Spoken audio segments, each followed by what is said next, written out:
Yellowstone es el mayor y más famoso parque nacional de América. Cada año, unos 3 millones de turistas visitan su exuberante naturaleza. Pero bajo sus manantiales termales de agua caliente y frondosos bosques, se oculta un monstruo que la gente desconoce. Millones de personas acuden a Yellowstone cada año para contemplar su maravilloso paisaje, sus animales y todo lo demás. Sin embargo, muy pocos comprenden que aquí se hallan sobre un gigante dormido. Si este gigante llegara a despertar, los Estados Unidos quedarían devastados y el mundo se sumiría en una catástrofe que llevaría a la humanidad al borde de la extinción. Supondría un desastre a una escala que ni alcanzamos a imaginar. Sería una catástrofe absoluta para Norteamérica, y lo malo es que sabemos muy poco sobre estos fenómenos.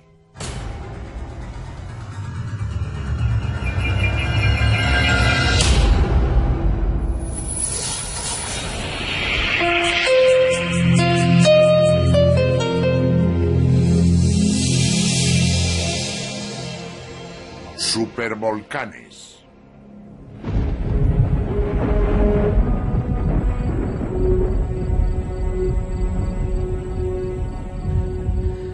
En 1971 llovió de forma torrencial en gran parte del este de Nebraska.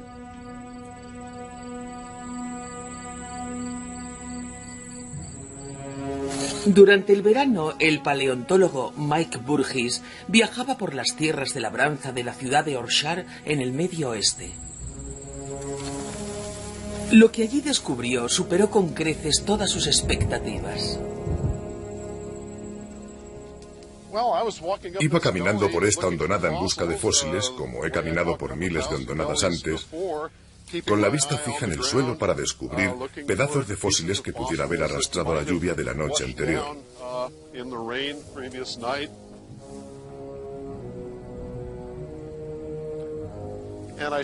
Cuando trepé hasta la parte superior, vi algo que me dejó atónito por completo, algo que ningún paleontólogo había visto jamás. Era la visión de un repentino desastre prehistórico. Las excavaciones de Burgess sacaron a la luz los huesos de 200 rinocerontes fosilizados, junto con los esqueletos prehistóricos de camellos, lagartos, caballos y tortugas. Su examen determinó que todos habían muerto de forma brusca hace 10 millones de años. De pronto, caí en la cuenta de que aquel era el escenario de una catástrofe masiva de un tipo que nunca había encontrado antes.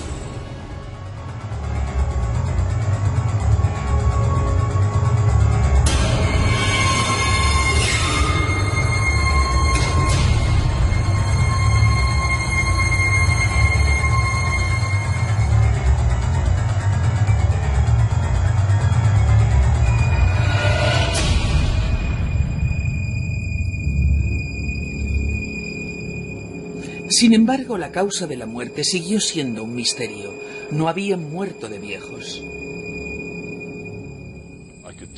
Observando los dientes de aquellos animales, podría decir que habían muerto jóvenes. Lo sorprendente era que había madres con sus crías, grandes rinocerontes machos en la plenitud de su vida, y allí estaban todos muertos sin que existiera una razón evidente para ello.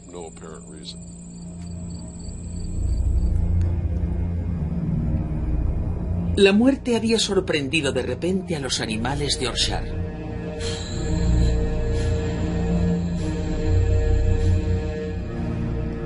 Se encontró otro rasgo extraño en los esqueletos, una rareza que serviría de pista crucial para determinar la causa de la catástrofe. Observamos que todos estos esqueletos estaban cubiertos por una capa muy peculiar. Un material blando que al principio tomé por un depósito mineral.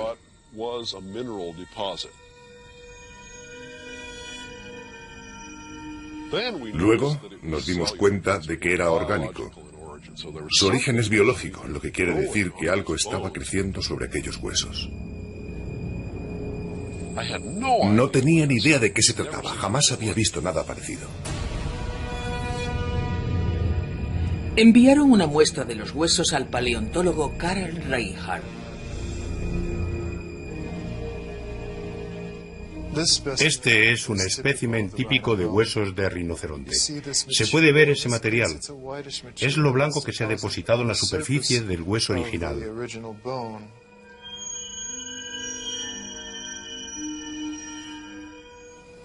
Esto me resultaba extraño, pero cuando me remonté a otras de mis experiencias, me di cuenta de que se parecía a algo conocido por los veterinarios, una dolencia llamada enfermedad de Marie.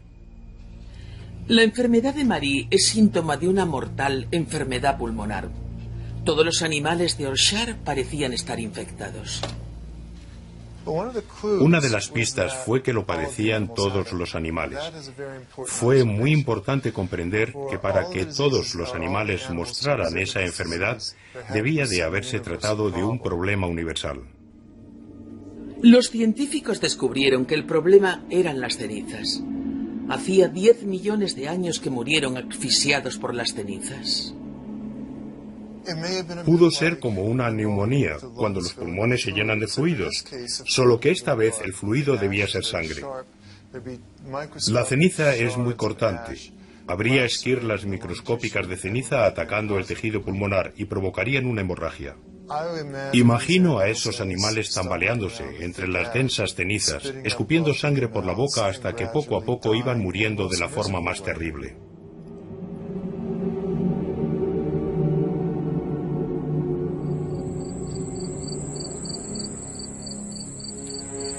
Solo un volcán podría haber generado tanta ceniza, pero en las grandes y lisas planicies de Nebraska no hay volcanes.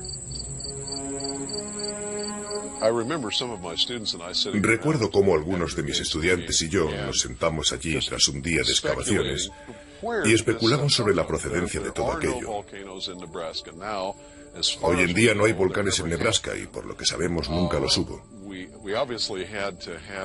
Pero era obvio que debió haber un volcán en algún sitio, capaz de producir suficiente ceniza como para cubrir por completo esta zona. Lo que nadie podía adivinar era dónde estaba.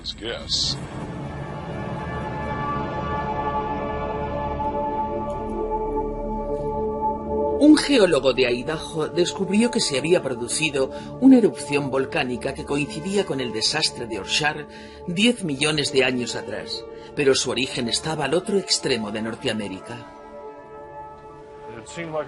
Parecía una historia de lo más fascinante que me dio que pensar, ya que había estado trabajando en rocas volcánicas al sureste de Idaho, que en potencia habrían sido capaces de producir una gran cantidad de cenizas.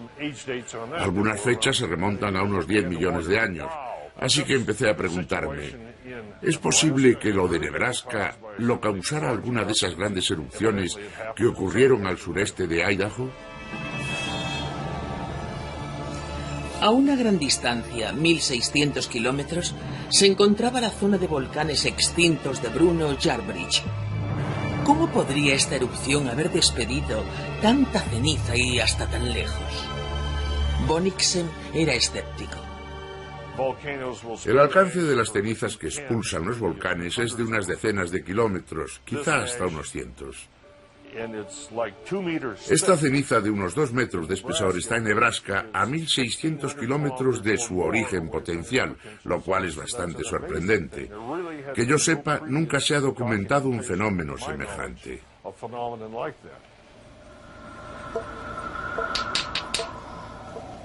A pesar de sus dudas, Bonnicksen decidió comparar la composición química de las cenizas de ambos lugares. Analizó muestras tanto de Bruno Yarbridge como de Yorkshire y trazó su composición mineral en un gráfico en busca de similitudes. Si tienes un grupo de rocas muy parecidas a otras, deben pertenecer a un lugar que no esté muy distante. Realizamos el análisis de las muestras de Yorkshire y pensé que podría intentarlo de nuevo para ver qué parecido tenían entre ellas.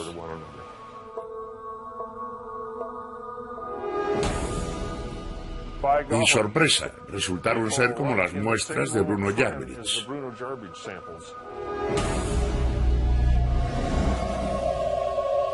La corazonada de Bonniksen resultó ser correcta. Bruno Yarbridge era culpable de la catástrofe de Orshag.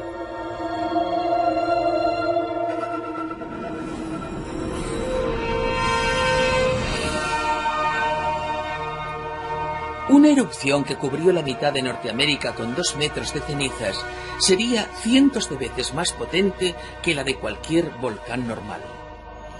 Parecía casi increíble, pero Bruno Yarbridge resultó ser uno de esos raros fenómenos que los científicos apenas alcanzan a comprender y de los que el público no sabe nada. Un supervolcán.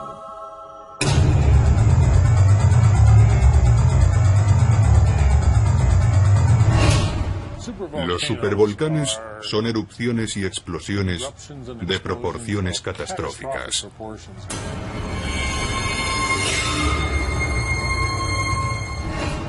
Si te sientas y piensas en estas cosas, descubres que son de una magnitud por completo apocalíptica. Es difícil concebir una erupción de ese tamaño. Aunque los científicos jamás han presenciado una erupción supervolcánica, pueden calcular su grado de devastación. Con frecuencia se denomina VEI8 a las supererupciones.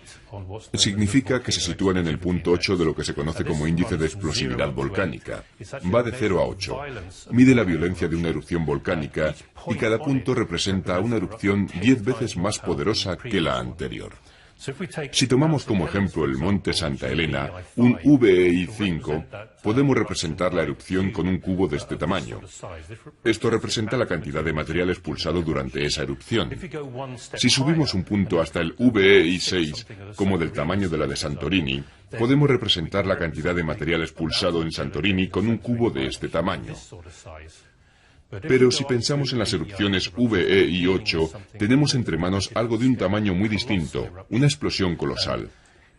Se pueden representar algunas de las mayores erupciones VEI8 con un cubo de este tamaño. Es enorme. Los volcanes normales están compuestos por una columna de magma, roca fundida, que emerge desde las profundidades de la Tierra, haciendo erupción en la superficie y solidificándose en capas a los lados. Esto forma las familiares cimas redondeadas o montañas con forma cónica. La mayoría de la gente piensa que un volcán es un bonito cono simétrico. Se forma cuando el magma sube hasta la superficie y es expulsado en erupciones explosivas o como lava. La ceniza y varias capas de lava se van acumulando hasta que al final queda la clásica forma de cono. Los vulcanólogos saben que este lento flujo líquido de magma contiene una enorme cantidad de gases volcánicos, como dióxido de carbono y dióxido de sulfuro. Como el magma es tan líquido, estos gases burbujean hasta la superficie y escapan con facilidad.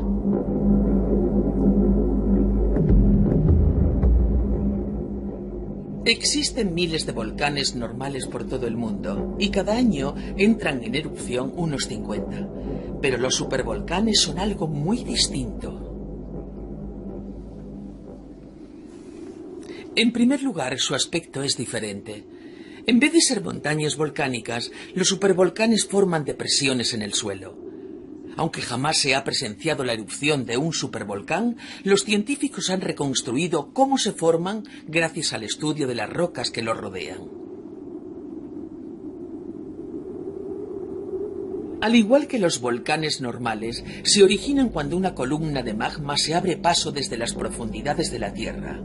Bajo ciertas condiciones, el magma, en vez de llegar a la superficie, se acumula y funde la corteza terrestre, convirtiendo la propia roca en un magma más denso.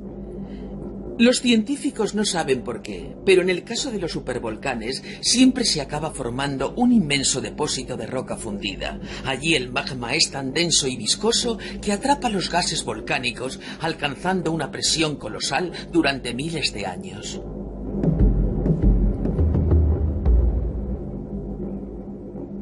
Cuando la cámara de magma por fin entra en erupción, la explosión es cientos de veces más fuerte que el vaciado normal de un depósito subterráneo.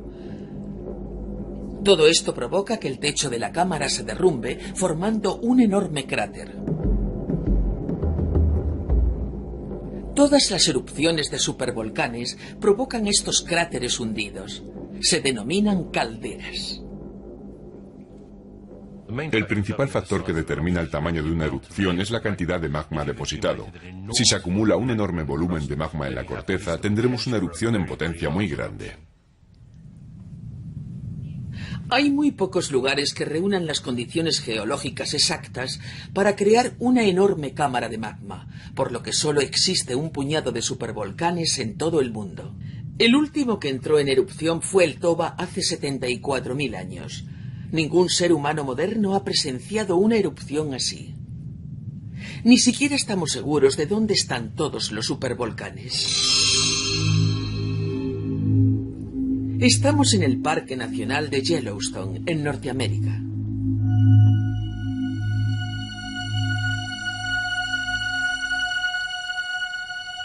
Desde siempre la gente comienza a explorar Yellowstone por la zona conocida como hidrotermal.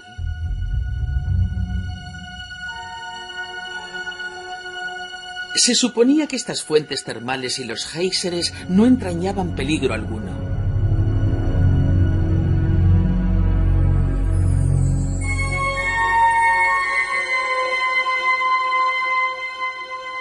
Pero todo eso tendrá que cambiar.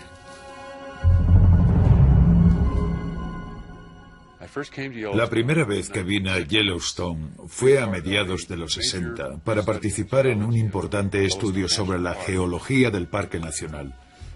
Por aquel entonces yo no tenía ni idea de lo que íbamos a encontrar. Cuando el geólogo Bob Christiansen comenzó a examinar por primera vez las rocas de Yellowstone, apreció que muchas de ellas estaban formadas por ceniza compactada. Sin embargo, no encontró ningún volcán exterior ni cráter o caldera. No había ninguna depresión reveladora. Nos dimos cuenta de que Yellowstone había sido un antiguo sistema volcánico. Sospechábamos que hubo una caldera volcánica, pero no sabíamos dónde ni qué dimensiones exactas tendría. Mientras inspeccionaban todo el parque en busca de la caldera volcánica, Christiansen comenzó a preguntarse si no estarían en un error. Entonces tuvo un golpe de suerte. La NASA decidió examinar Yellowstone desde el aire. La agencia espacial había diseñado un equipo de fotografía infrarroja para la Luna y quería probarlo en la Tierra.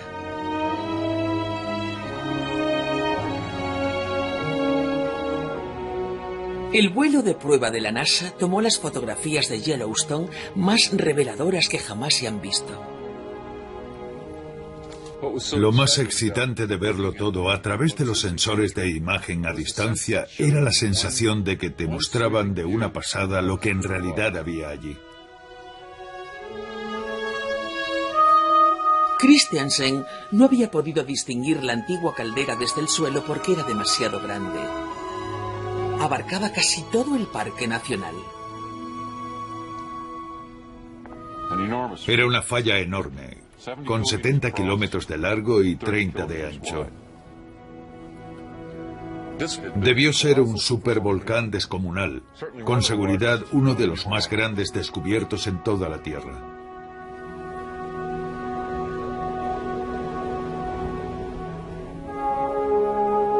Bob Christiansen estaba decidido a descubrir cuándo había entrado en erupción Yellowstone. Empezó por examinar las capas de ceniza solidificadas con un grosor de docenas de metros despedidas durante la erupción. Encontró 3 capas independientes, lo que significaba que se habían producido 3 erupciones diferentes.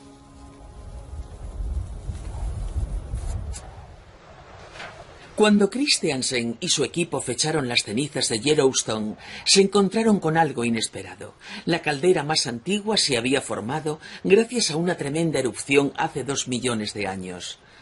La segunda erupción se produjo hace 1.200.000 años, y al fechar la tercera y más reciente, descubrieron que se había producido hacía tan solo 600.000 años. Las erupciones se espaciaban de forma regular. Sorprendidos, nos dimos cuenta de que existía un ciclo de formación de calderas y que estas enormes erupciones volcánicas se producían más o menos cada 600.000 años.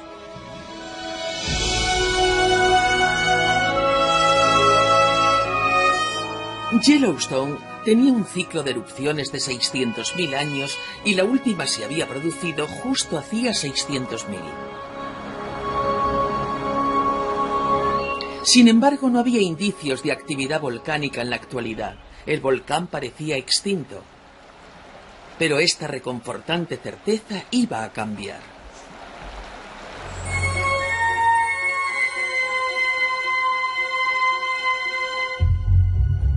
Había otro geólogo fascinado por la historia volcánica de Yellowstone.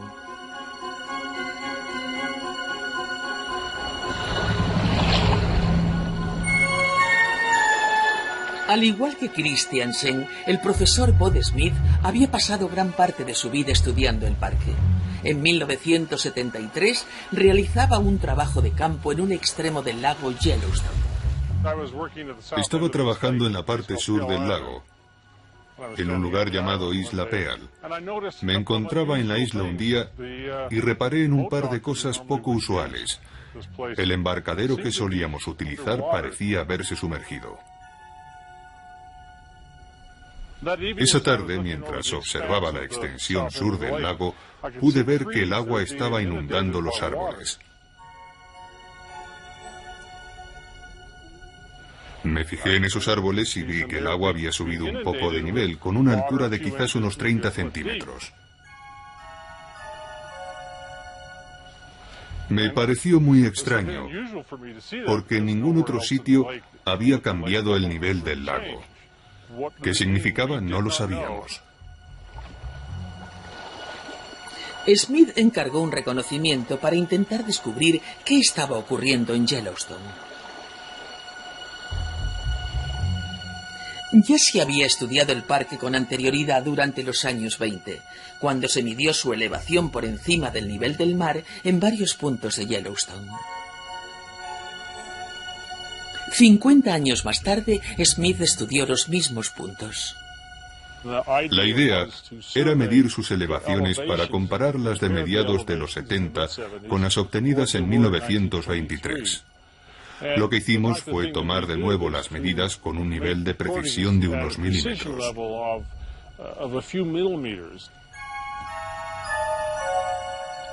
Los dos juegos de cifras deberían haber sido similares, pero según el equipo de investigación, se iba desplazando por el parque. Notaron algo inesperado. El suelo parecía estar elevándose. El investigador dijo que algo estaba mal, pero que no era culpa suya, así que debía ser otra cosa. Volvimos a tomar las medidas con mucho cuidado, y la conclusión a la que llegamos me dejó atónito. La caldera se había levantado hasta aquel momento 740 milímetros en su parte central.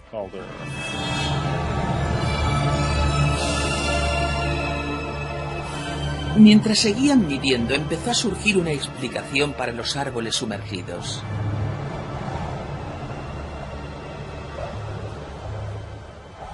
El suelo de la parte norte de Yellowstone se estaba abultando, inclinando el resto del parque hacia abajo.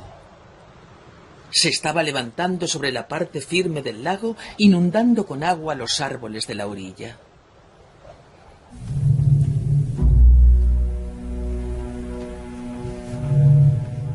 El vulcanólogo comprendió que solo una cosa podría hacer que la Tierra se elevara de esa forma: una gigantesca cámara de magma vivo. El supervolcán de Yellowstone estaba activo, y si los cálculos de su ciclo eran correctos, la siguiente erupción ya iba con retraso. Esto nos produjo un auténtico escalofrío, ya que nos encontrábamos en ese ciclo de 600.000 años, y la última erupción se había producido justo hacia ese tiempo. Quería decírselo a la gente, es decir, teníamos entre las manos una bomba. Los científicos habían descubierto el mayor sistema volcánico independiente y activo del mundo.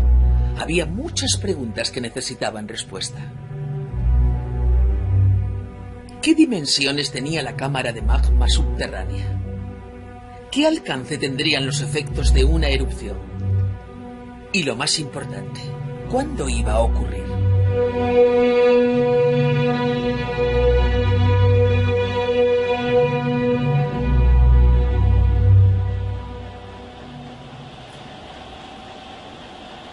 Para dar respuesta a todas estas cuestiones, los vulcanólogos sabían que primero tenían que comprender la misteriosa cámara de magma de Yellowstone. Es de una importancia crucial comprender qué está ocurriendo dentro de la cámara de magma, ya que esa presión, el calor y el fluido son lo que dispara la erupción final. Es como estudiar el mecanismo que dispara una bala. Llegar a comprender qué ocurría en la cámara de magma sería difícil. Smith y su equipo debían descubrir las dimensiones de algo oculto a 8 kilómetros de profundidad. Empezaron a reunir información gracias a una ingeniosa fuente, los terremotos. Aquí tenemos un sismómetro. Es el extremo funcional de un sismógrafo, el dispositivo que se utiliza para registrar terremotos. Es muy sensible, capaz de registrar los terremotos más pequeños de Yellowstone, además de captar otros de moderados a grandes en todo el mundo. Es parte del sistema de 22 estaciones sismográficas de control repartidas por Yellowstone. Todos los datos se envían a las instalaciones centrales de la Universidad de Utah. Al igual que muchas otras áreas termales, Yellowstone experimenta cientos de pequeños temblores cada año. Son inofensivos, pero Smith ha utilizado su laboratorio sismográfico para trazar las dimensiones de la cámara de magma. Los terremotos son esenciales para indicarnos el pulso. Nos dicen el ritmo real al que se va deformando la caldera y cómo se van fracturando las fallas.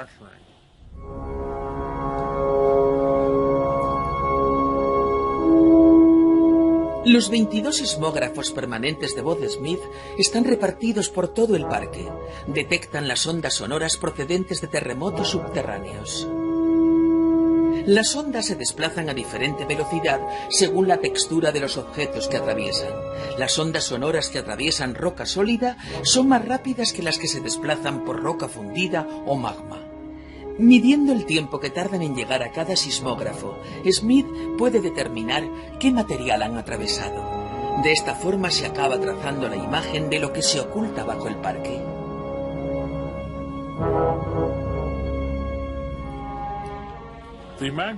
La cámara de magma que encontramos se extiende por debajo de casi toda la caldera. Puede que tenga unos 40 o 50 kilómetros de larga, quizás unos 20 de ancha y un grosor de unos 10 kilómetros. Su volumen es gigantesco, abarca casi la mitad o un tercio de toda la superficie del Parque Nacional de Yellowstone.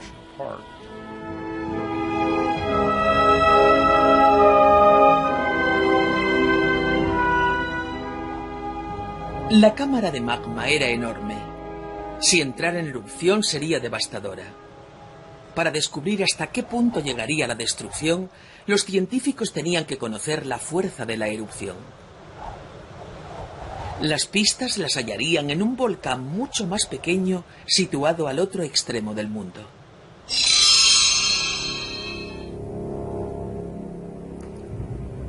La isla griega de Santorini.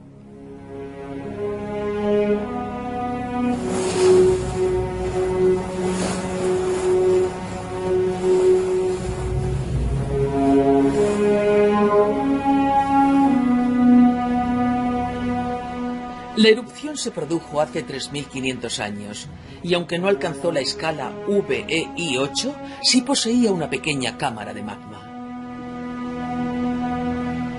El profesor Steve Spark ha pasado gran parte de su vida profesional estudiando Santorini.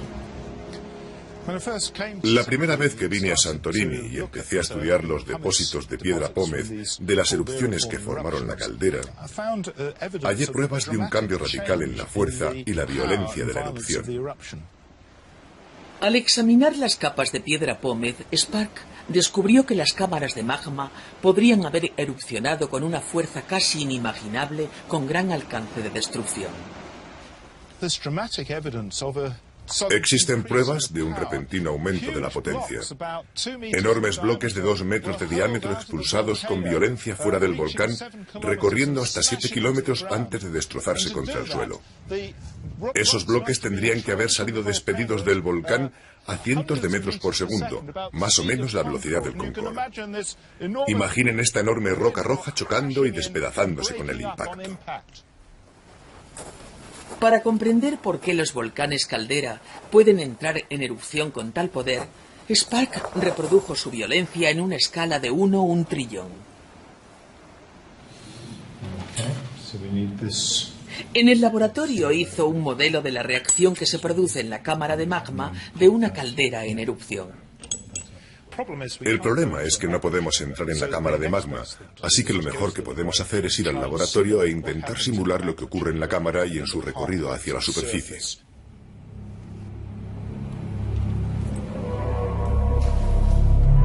Sparks pensaba que al escapar el gas volcánico atrapado en la cámara podría ser el responsable de la violencia de las erupciones.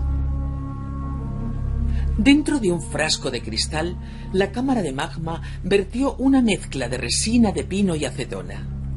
La resina reproducía el magma y la acetona simulaba los gases volcánicos atrapados como el dióxido de carbono y el dióxido de sulfuro. La resina de pino es un material muy denso y pegajoso, por lo que tiene algunas de las propiedades del magma. Así que pensamos que si podíamos encontrar un gas que disolviera la resina de pino, como la acetona, podríamos conseguir un sistema en el laboratorio que representara un caso natural.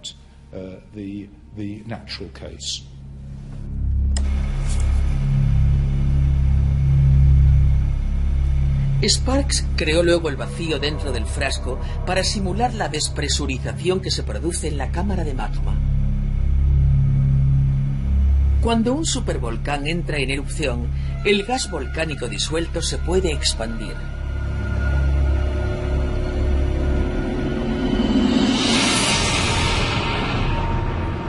Cuando el vacío llegó hasta el líquido, se produjo un cambio drástico.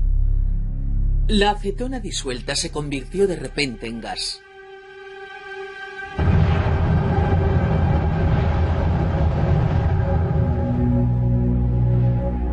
La resina se expandió provocando un violento burbujeo y haciendo que el contenido explosionara fuera de la cámara. Estos experimentos nos ofrecen muchísima información sobre el enorme poder de los gases que produce una solución y hacen posibles estas explosiones tan violentas.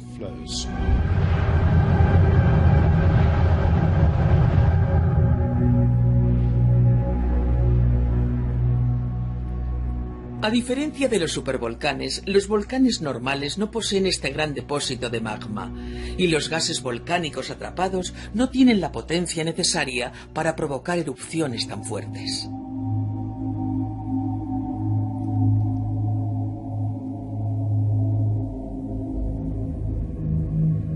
Pero los experimentos de laboratorio no pueden responder a la pregunta más intrigante relacionada con Yellowstone. ¿Cuándo se producirá la próxima erupción? Los científicos se enfrentan a un problema. Jamás han visto un supervolcán en erupción. Hasta que se observe y analice una erupción VEI-8, nadie sabrá qué determinados precursores podrían encontrarse en la erupción de Yellowstone. Podemos hacer modelos de volcanes y de su actividad en un ordenador del laboratorio, pero necesitamos datos derivados de la observación para que sean más realistas. Nunca se han estudiado científicamente ni documentado los precursores de las erupciones volcánicas gigantes, por lo que no sabemos qué debemos buscar. Es evidente que nadie desea ver un desastre mundial, pero la cuestión es que nunca comprenderemos bien los procesos que participan en las erupciones de los supervolcanes hasta que se produzca una de ellas. Una siniestra realidad se oculta tras todos los esfuerzos de la humanidad por comprender los enormes mecanismos que activan las erupciones VEI-8. A la larga, intentar descubrir cómo funcionan los supervolcanes resultará inútil. Solo hay que pensar en la última.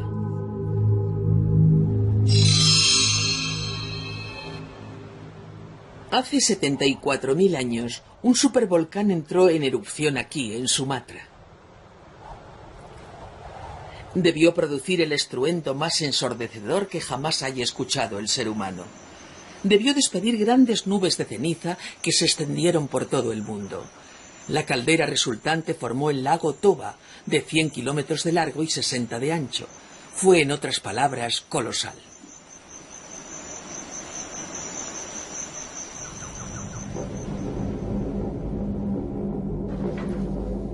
Los científicos solo están empezando a comprender los efectos de tal cantidad de ceniza sobre el clima del planeta.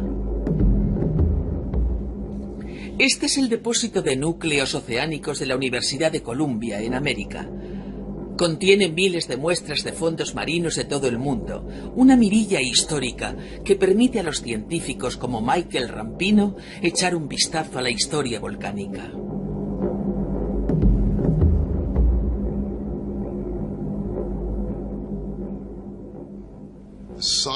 La erupción del Toba fue enorme. Estamos hablando de unos 3.000 kilómetros cúbicos de material expulsados por el volcán. Esto supone como 10.000 veces más que en la erupción del monte Santa Elena en 1980, lo que la gente considera una gran erupción, una auténtica supererupción.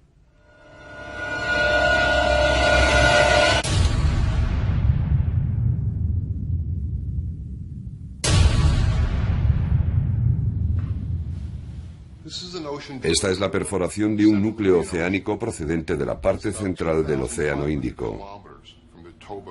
Se halla a unos 2.500 kilómetros del volcán Toba, pero aquí tenemos 35 centímetros de ceniza depositada tras la erupción del Toba. Esto demuestra que esa fue una erupción supervolcánica, que fue muchísimo más grande que cualquier otra erupción volcánica que se aprecie en los registros geológicos. El análisis químico de la ceniza indica que esta erupción era rica en azufre, liberando a la estratosfera una gran cantidad de dióxido de azufre y otros gases que se transformarían en aerosoles de ácido sulfúrico y afectarían al clima de la Tierra durante años. Hace ya mucho tiempo que los científicos saben que las cenizas volcánicas pueden afectar al clima del planeta.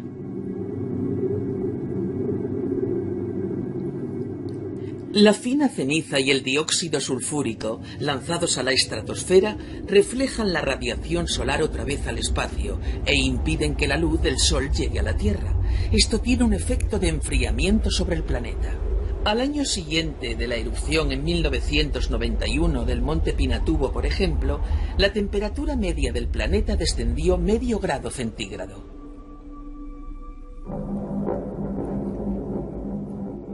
Comparando la cantidad de ceniza proyectada por los volcanes del pasado y su efecto sobre la temperatura de la Tierra, Rampino pudo estimar la repercusión de la erupción del Toba sobre el clima del planeta hace 74.000 años. Estoy trazando un sencillo gráfico en el que a un lado está el azufre liberado en millones de toneladas por las erupciones volcánicas y en el otro está el enfriamiento en grados centígrados que observamos tras estas erupciones. Señalo como puntos las erupciones históricas, como la del monte Santa Elena, el Krakatoa, Pinatubo y Tambora. Existe una clara relación entre el azufre liberado a la atmósfera y el enfriamiento.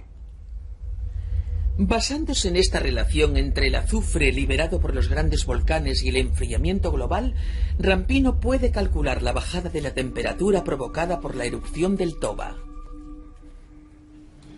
Podemos ver que este tipo de gráfico predice que la erupción del Toba fue tan grande que el cambio de temperatura posterior pudo haber sido una bajada de unos 5 grados centígrados.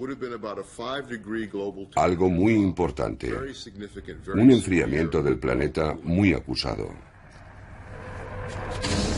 Una bajada media de 5 grados centígrados en la temperatura global habría sido devastadora, provocando que el verano en Europa se congelara e induciendo el invierno volcánico.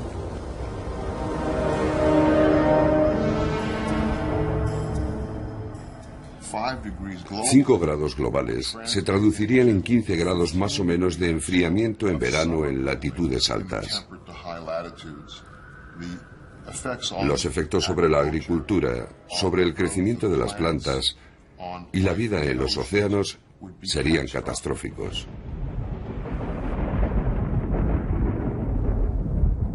Esta catástrofe mundial debió continuar durante años, afectando de forma importante a la vida en la Tierra. Pero, ¿qué repercusión tuvo sobre los seres humanos?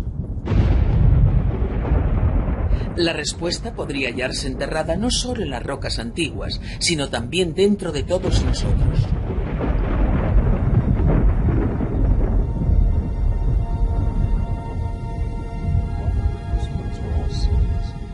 Lynn Jorde y Henrik Happerding son científicos especializados en genética humana.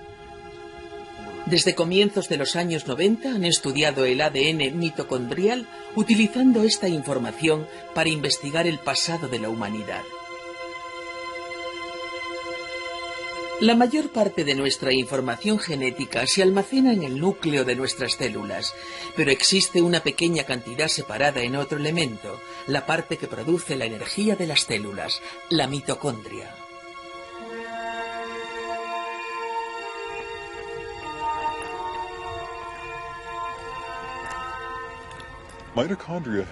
Las mitocondrias tienen sus propios genes.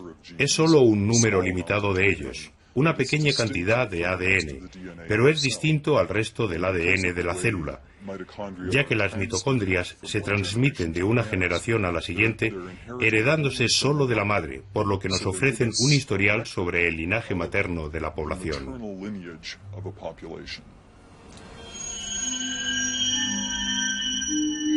Solo se hereda el ADN mitocondrial de la madre. Todas las mutaciones pasan de madre a hijo, generación tras generación, a un ritmo regular. Al cabo del tiempo, todas estas mutaciones se acumulan en una población. Cada acontecimiento de nuestro pasado, cada hecho fundamental, un aumento de población, un descenso de ella o el intercambio de personas de una población a otra, cambian la composición del ADN mitocondrial, de forma que poseemos un registro de nuestro pasado escrito en nuestros genes mitocondriales.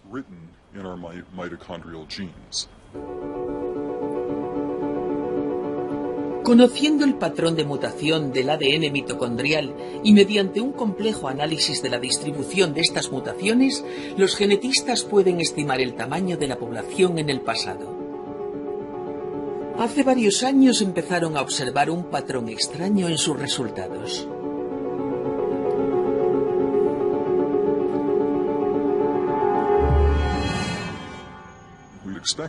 Esperábamos encontrar un patrón que se ajustara a un tamaño de población bastante constante. En vez de ello, vimos algo que acababa de forma tajante con esas expectativas. Hallamos un patrón que coincidía mucho más con una drástica reducción del tamaño de la población en algún punto de nuestro pasado.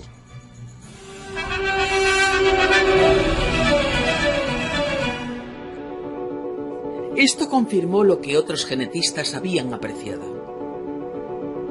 Dado el tiempo que los seres humanos iban existiendo, debería existir una amplia gama de variación genética, pero el ADN de las personas de todo el mundo es en extremo parecido. ¿Qué podría haber provocado algo así? La respuesta es una reducción drástica de la población en algún punto del pasado. Un estrechamiento. Imaginamos la población distribuida de esta forma. En un pasado lejano teníamos una gran población, pero luego se produce una reducción como esta, y luego un posterior aumento de la población otra vez. Así pues, habría familias de personas en ese pasado distante con una importante cantidad de diversidad genética. Pero cuando se produce la reducción, cuando se reduce el tamaño de la población, quizás solo unas pocas de esas familias sobrevivieron a ella. En ese momento, cuando la población es muy pequeña, sufrimos una reducción drástica de la diversidad genética, por lo que las personas que vemos hoy en día descenderían solo de aquellos que sobrevivieron y su genética sería mucho más parecida entre ellos, reduciendo la cantidad de variación genética.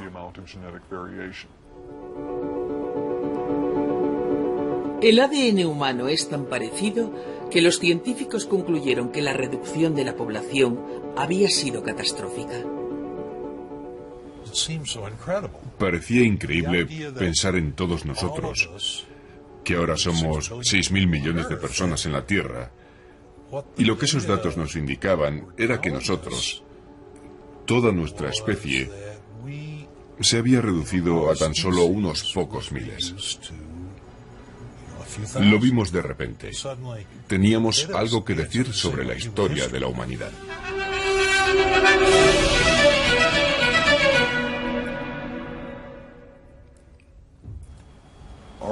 En un momento del tiempo, nuestra población pudo haberse encontrado en una situación precaria, en la que solo unos cuantos miles de nosotros siguieran vivos en toda la faz de la Tierra. Casi nos habríamos extinguido. Pudo pasar algo tan catastrófico que estuvo a punto de provocar que nuestra especie desapareciera por completo.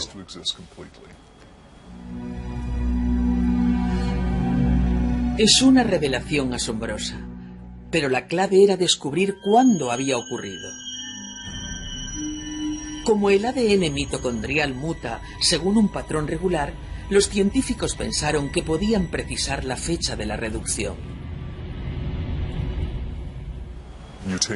Las mutaciones de las mitocondrias tienen lugar con regularidad temporal, por lo que el número de mutaciones nos ofrece un marco temporal que podemos usar para aproximar la fecha del acontecimiento.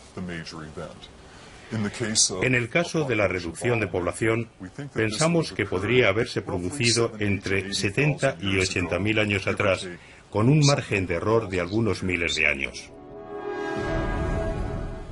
Así pues, la verdadera cuestión es ¿qué podría haber causado semejante reducción? Una tan extrema que provocara que la población humana descendiera hasta 5 o 10.000 sujetos.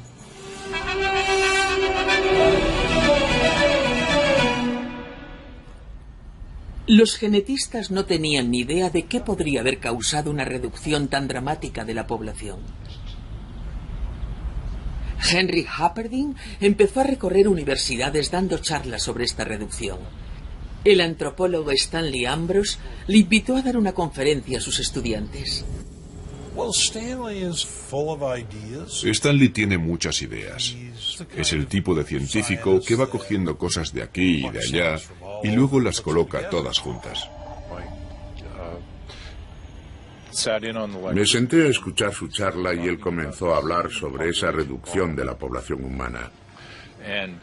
Me pregunté qué podía haberla causado y en ese momento me puse a sudar. Fui hasta Henry y le dije, acabo de leer un documento, está en mi mesa y creo que podría ser la explicación de por qué se produjo esa reducción de la población. No lo llegué a leer hasta una semana más tarde, y cuando lo hice, fue como si alguien me abofeteara. Ahí estaba. El documento trataba sobre la supererupción en Sumatra de un volcán llamado Toba.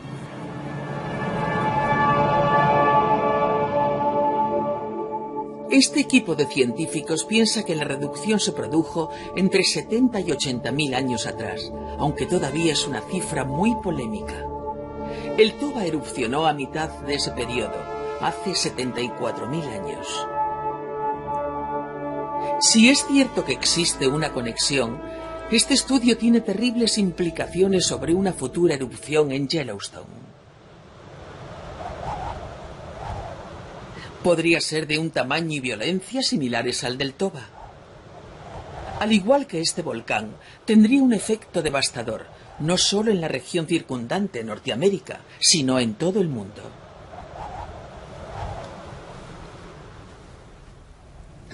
Si Yellowstone vuelve a estar activo, y lo hará, será desastroso para los Estados Unidos y después para el mundo entero. Los vulcanólogos creen que todo comenzará cuando la cámara de magma empiece a ser inestable. Habrá terremotos más grandes, y partes de Yellowstone se levantarán cuando el magma se mueva y se acerque más a la superficie. Puede que un terremoto provoque la ruptura de una capa quebradiza y será como romper la tapa de una olla a presión. Esto generará capas de lava que podrían subir hasta 30, 40 o 50 kilómetros, lanzando a la atmósfera una cantidad insólita de escoria. Este lugar podría desaparecer. Nos incineraríamos de forma instantánea. Un flujo piroclástico cubrirá toda la región, matando quizás a decenas de miles de personas en todos los alrededores.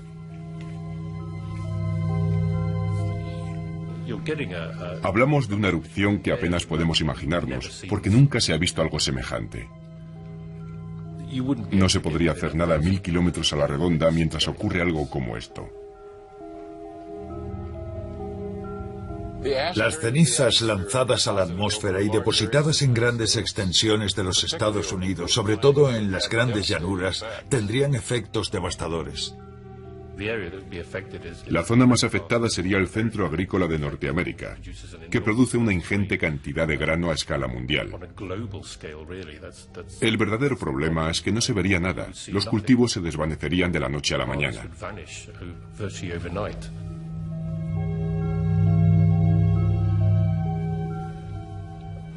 Tendría consecuencias para toda la actividad económica básica, dejando aparte los cambios climáticos que podrían generarse.